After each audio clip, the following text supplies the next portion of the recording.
자, 안녕하세요. 반갑습니다. 8월 10일 오후장 마감 브리핑 시작하겠습니다.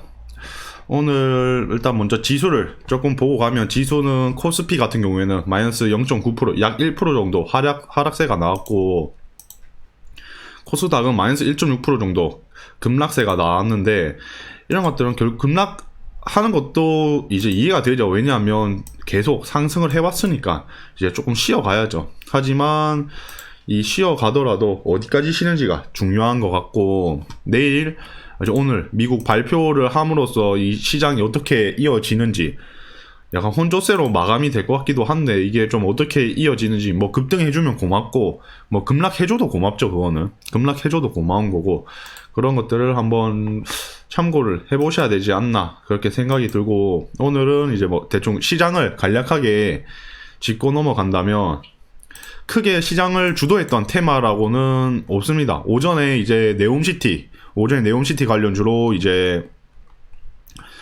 뭐 이런 3일기업공사나 히림 이런 애들이 먼저 튀어줬고 얘네랑 이제 일동 패밀리들 그 다음에 에코캡 그 다음에 금양 이런 애들이 장 초반에 주도주를 했죠. 금양 같은 경우에도 이제 계속 아카데미 분들이랑 다 같이 단타하면서 이런 것도 수익을 내셨고 세비캠 같은 경우도 단타방에서 지금 상한가를 먹고 있죠. 지금 상한가를 먹고 있는 거. 그 외에는 이제 폐배터리 관련주들 말고는 크게 테마가 형성됐다라고는 보기가 어려워요. 뭐 이런 실적주 다 개별주 위주로 지금 튀고 있는 거여서 아마도 일단 이번 주는 조금 지수가 조정이 받으면서 이런 개별주 위주로 시장이 튀지 않을까 생각을 하고 있고 양지사가 품절주로 또 상한가를 갔죠. 얘가 또 상한가를 갔다는 것은 내일부터 또 봐야 된다는 거고 무상증자 그 다음에 뭐 이런 애들도 계속 보셔야 되지 않나. 지금 이번 주 정도는 계속 그런 애들 좀 위주로 무상증자 기대감인 애들 뭐 대표적으로 조선선제, 피코그램 이런 애들이 있죠. 전조 피코그램 이런 애들이 한 번 더 튀어줄 수 있을까. 얘네도 꾸준히 시장 안 좋을 때마다 지켜봐야 된다는 거예요. 이런 애들 지켜봐야 될 것 같고 테마는 이제 크게 볼만한 테마들은 아직 없는 것 같아요. 얘도 태광도 실적이죠. 실적 얘도 지금 좀 보유하고 있는데 이런 애들도 실적주로 지금 상승을 하고 있고 그 이외에는 뭐 계속 다들 차트들이 괜찮아요. 근데 뭐 이런 요즘 철강 애들도 계속 밑바닥에 조금씩 올라와 주는데 철강 애들도 한 번쯤 튀어줄 자리인데 어떤 애들이 튀어줄지 이것도 잘 보셔야 되겠죠. 그거 제외하고는 아직 크게 보이는 이런 이런 LNG선 관련주, STX 엔진이나 1승 이런 애들도 계속 보셔야 돼요. 에너지 지금 개별주일 때 테마들을 좀 공부를 해놓으셔야 되는 게 먼저 이런 1승 이런 에너지 쪽이랑 신재생 그 다음에 로봇 이런 쪽을 좀 지속적으로 봐야 되지 않나. 로봇이 지금 또 조용하죠. 로봇 뭐 우린 PTS나 유일 로보티스 이런 애들 그 다음 에브리봇 이런 애들이 또 조용합니다. 이런 애들은 지금부터 또 추적하셔야 돼요. 항상 이 고점에서 물리는 사람 특징이 맨날 이거 뛰고 나서 보거든요. 이럴 때 눌릴 때 안 보고 맨날 뛰고 나서 보거든요. 결국에는 이런 것들을 조금 고치고 싶다라면 지금부터 타점들을 분석을 해봐야 되겠죠. 언제 잡을지 뭐 에브리봇 그다음 로봇 대표적인 게 에브리봇 유일 로보틱스 이런 애들이죠. 이런 애들 타점을 미리 분석을 해보셔야 되는 거예요. 미리 분석해서 자리를 깔아야 돼요. 매집을 해놔. 그래야 시초가의 갭 상승을 할 때 매도를 하고 나오는 거지. 맨날 이런 윗꼬리 때 물리는 사람들은 어떤 이런 테마들 지금 안 오고 인싸인데 아싸가 된 테마들을 계속 지켜보셔야 되겠죠. 그런 테마들 좀 지켜봐야 될 것 같고 오늘은 이제 뭐 종목 쪽을 본다고 생각하기보단 이런 지수 쪽으로 오늘 조금 파볼까 생각을 하고 있습니다.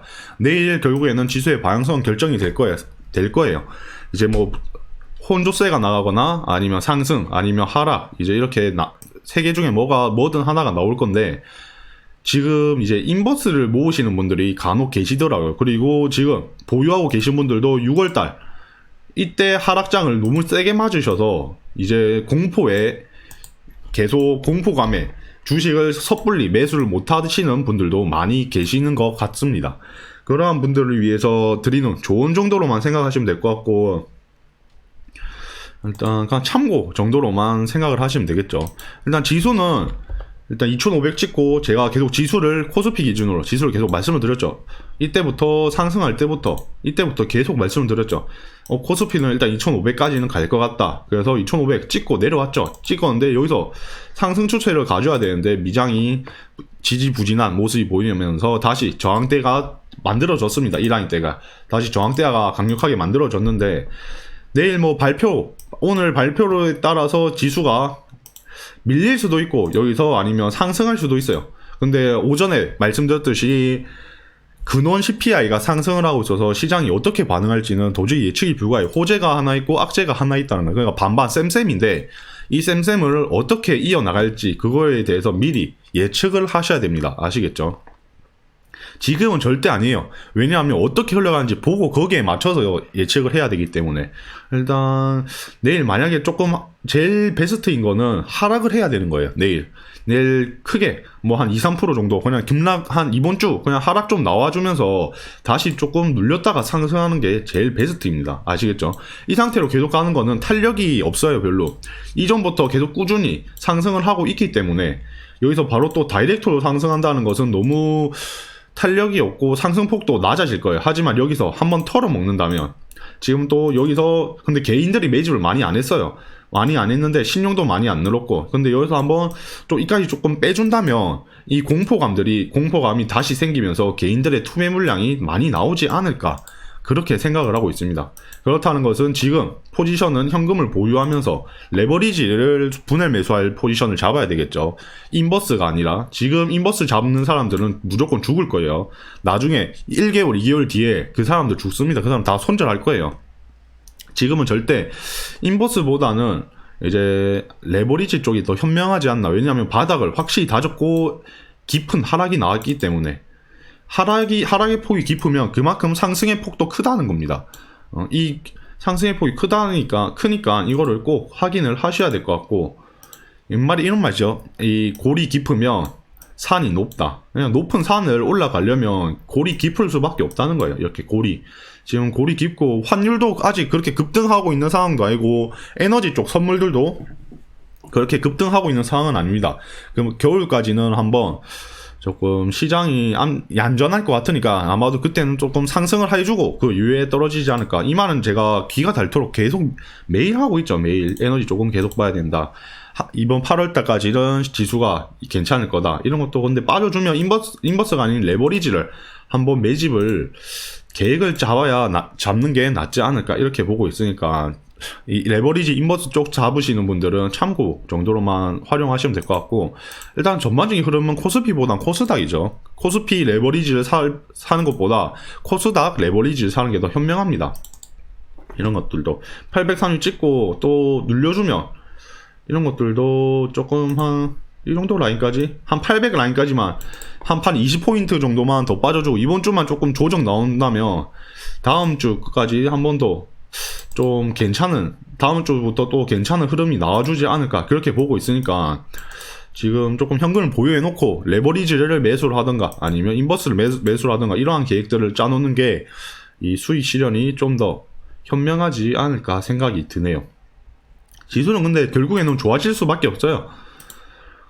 일단 크게 악재가 안 나올 거기 때문에 나올 명분도 없고 전쟁이 여기서 악재가 나올 만한 것은 미중 갈등이 갑자기 엄청나게 안 좋아지거나 아니면 이제 우크라이나 전쟁은 별로 크게 반응이 없죠.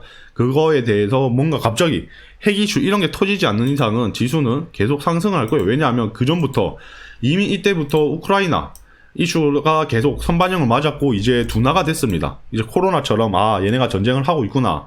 이제 거의 크게 신경도 안 쓰죠. 뉴스가 나와도 반응도 없고 시장은 점점 둔화되고 있죠. 그런 전쟁 이슈에 관해서 미중 갈등도 계속 나오고는 있지만 아직 확실한 큰 이슈가 나오지 않아서 시장이 아직 반응이 그렇게 좋지는 않습니다. 하지만 미중 갈등 쪽은 계속 지속적으로 보셔야 되는 테마이고 나중에 지수를 눌러줄 때 아마도 미중 갈등이라는 재료를 자체로 지수를 눌러주지 않을까. 하지만 그 전까지는 상승장을 즐겨야 된다. 라는 걸 꼭 말씀을 드리고 싶어요. 이때 하락장이라고 못 즐기고 이때는 상승장일 때는 또 하락할 거라고 못 즐기고 이때 또 하락했는데 또 하락할 거라고 못 즐기고 지금도 똑같죠.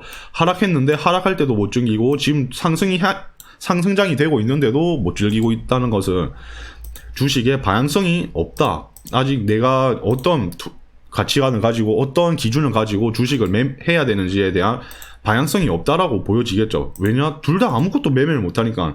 상승장이면 상승장이어서 무서워서 매매를 못하고, 하락장이면 하락장이어서 매매를 못하고. 그러니까 이러한 파동들을 전혀 먹을 방법을 모른다는 거야, 결국에는. 이런 하락장 파동, 상승장 파동, 이런 파동들을. 지금도 파동이 나왔죠. 지금 또 이렇게 상승 파동이 나왔는데 또 눌려주고 또 상승하겠죠, 결국에는. 이 지수가 계속 다이렉트로 빠지지는 않습니다. 상승을 하고 빠지지. 이런 것도 지금 베어마켓 랠리 꾸준히 진행되고 있는데, 뭐 이런 850 라인, 일단 이 라인만 좀 830 라인만 좀 강하게 호재 하나 나오면서 뚫어준다라면, 이런 860, 900 라인까지도 충분히 열려 있으니까, 코스닥 기준으로 일단 미련 버리지 마시고, 있는 것들은 분할 손절. 제가 계속 왜 분할 손절하는지 아시겠죠? 이때부터 계속 말씀을 드렸어요.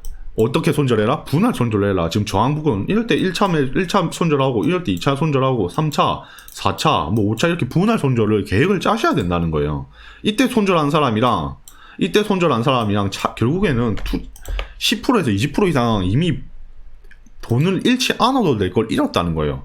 이때 좀 보니까, 이때 7월 4일날 이때 급락할 때 손절하신 분이 제일 많아요. 이때 손절하는 사람들이 지금 제일 배가 아프죠.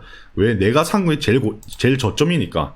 뭐 예를 들어서 유일 로보틱스로 치면 이때까지 잘 견디다가, 이때 물려있는 사람 이때까지 잘 견디다가 이때 손절 쳤다는 7월 4일 딱 7월 4일 제일 급락 날 때 이때 손절 쳤다는 게, 며칠 뒤에면 차트가 지금 유일 로보틱스로 치면 이미 여기서부터 지금 50% 그냥 이 50% 버렸다는 거예요. 이 수익을 안 버려도 될 거를. 그러면 여기서 손절 친 사람은 1000만 원인데 500만 원이 남았어.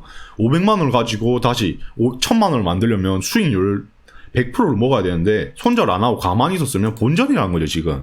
그러니까 손절도 실력이에요. 아무 생각 없이 그냥 상승장이다, 하락할 거니까 지금이라도 손절해라. 이런 사람들이 제일 멍청하다는 거예요. 어차피 하락하니까 지금이라도 손절해라. 이게 무슨 말이에요? 그럼 그 말을 또 다르게 말하면, 어차피 상승할 거니까 그럼 손절하지 말아라는 거예요. 그 말도 안 되는 소리들을 그런 건 이해가 안 된다는 걸, 도저히.